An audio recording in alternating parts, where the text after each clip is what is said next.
Kecskemét földrajzi fekvése és az utak kereszteződése miatt a történelem során mindig is a találkozások városa volt. Népvándorláskori régészeti leletek bizonyítják a szarmaták, a hunok, a germánok és az avarok letelepülését. Az Árpád-kortól kezdve Kecskemét nagyhatárú város, a földművelés és állattartás mellett halászat, a Duna-Tisza közén óriási erdőségekkel, Cegléd, Nagykörös és Kecskemét a három város között terül el. A 14. század közepére Kecskemét már mezőváros. A homok megkötésére szőlőt és gyümölcsöst, főként csonthiast telepítettek a város környékén. A piac központi helyen volt, itt álltak a különböző felekezetek templomai és később a városháza is. A Duna és a Tisza között a homokhátság közepén a 14.-16. században Kecskemét központi hely lett. Több adat utal arra, hogy Kecskeméten már a 15. században működött a plébánia mellett, később talán attól függetlenülve iskola. A kecskeméti iskola létéről az 1546-ban létrehozott török defterek is tanúskodnak.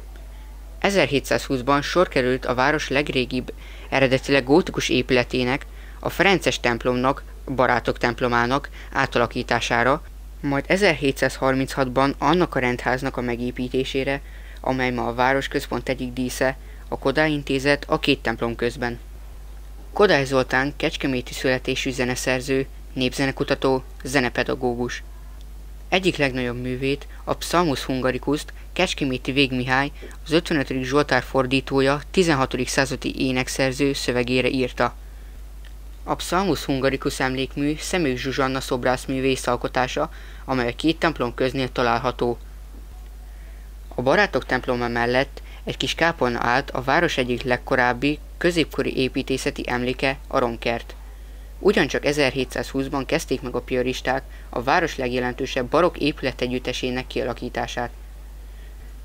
Koháry István gróf a város egyik legjelentősebb földesura telepítette le a piorista tanítórendet.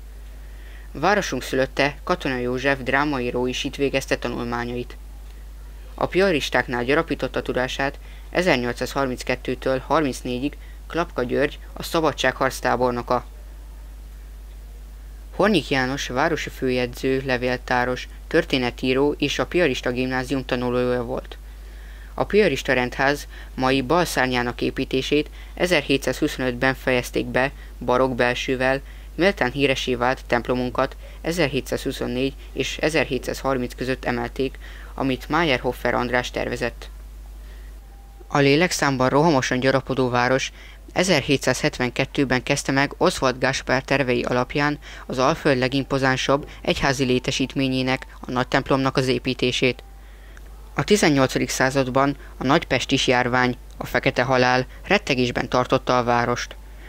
A ragályos pusztítástól való megszabadulás emlékére 1742-ben a város fogadalmi emléket állított, amelyet Czonti Lipót Antal pesti kőfaragó készített.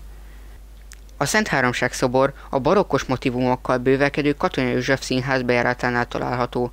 A színházat Fellner Ferdinánd és Helmer Árpád tervezték. 1896-ban volt az első előadás Jászai Mari vendégszereplésével.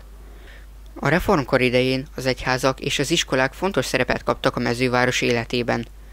1830-ban megkezdődött az ókollégium építése. A református kollégium Nagyköröst megelőzve főiskolai rangot kapott, diákjai bölcsészetet, jogot, teológiát is tanulhattak. A tanárok között megtalálhatjuk Tatai András tankönyvírót. Tanára volt Jókai Mornak is. Jókai 2 éven át 1842 és 44 között volt a református főiskola jogi fakultásának hallgatója. Kecskemétet második szülővárosának tekintette. Egybeesik Jókai Kecskeméten töltött 2 esztendejének egy szakaszával, az a csaknem 3 hónap, amikor Petőfi Sándor szerepelt itt vándorszínészként, Szabó József társulatának tagjaként. Petőfi már korábban is járt Kecskeméten, mint kisdiák tanult az evangélikus elemi iskolában. Lestár Péter polgármester nevéhez fűződik a szecessziós városháza megépítése. A munkálatok befejezését nem érhette meg, mert 1896-ban meghalt. Az 1880-as évektől nagyszabású városrendezési munkálatok kezdődtek. 1902-ben épült a szecessziós stílusú cifrapalota, a Rákóczi-Sugár út első épülete, majd a bíróság 1902 és 1940-es években. A Rákóczi úton áll a hagymakupolás zsinagóga, 1864 és 71 között épült, ifjabb Zitterbach János tervei alapján, moreszk romantikus stílusban. Ma a Tudomány és Technika Házának ad otthont.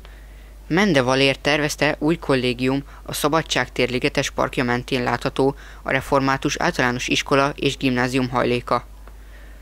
Az Aranyhomok szálloda szomszédságában a görög-katolikus szerb templom kapott helyet. A két világháború között Kecskemét a gyümölcs és a gyermekvárosaként fejlődött iskolavárossá. A Klebelsberg-féle iskolaépítés jelentős volt Kecskeméten. 1926 őszén egyszerre 28 tanyai iskolát avattak fel a kultuszminiszter és a kormányzó jelenlétében. Rejle Géza tanácselnök nevét fémjelzi az 1960-70-es években épült Széchenyi város. Az új városrész Kecskemét szőlőskertje helyén létesült. Kerényi József tervező nevéhez fűződik a Széchenyi és az aradi vértanúk tiszteletére kialakított park. 2,5 hektáros összefüggő erdős liget, több száz ezüstházsfával és 69 vadgesztenyefával, ez utóbbi Széchenyi megélt életéveire utal. Az emlékpark az Akadémia körúti főbejáratánál a szoborhoz vezető sétány elején kettős kapuív előterében két nagyméretű emléktábla. Az egyik táblára vésték a névadó, a másikra a 13 aradi vértanú legfontosabb életrajzi adatait.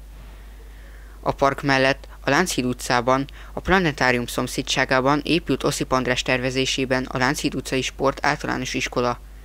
Az iskolai könyvtár állományának bővítésére és gyűjteményének fejlesztésére szeretnénk felhasználni a könyvtámogatást.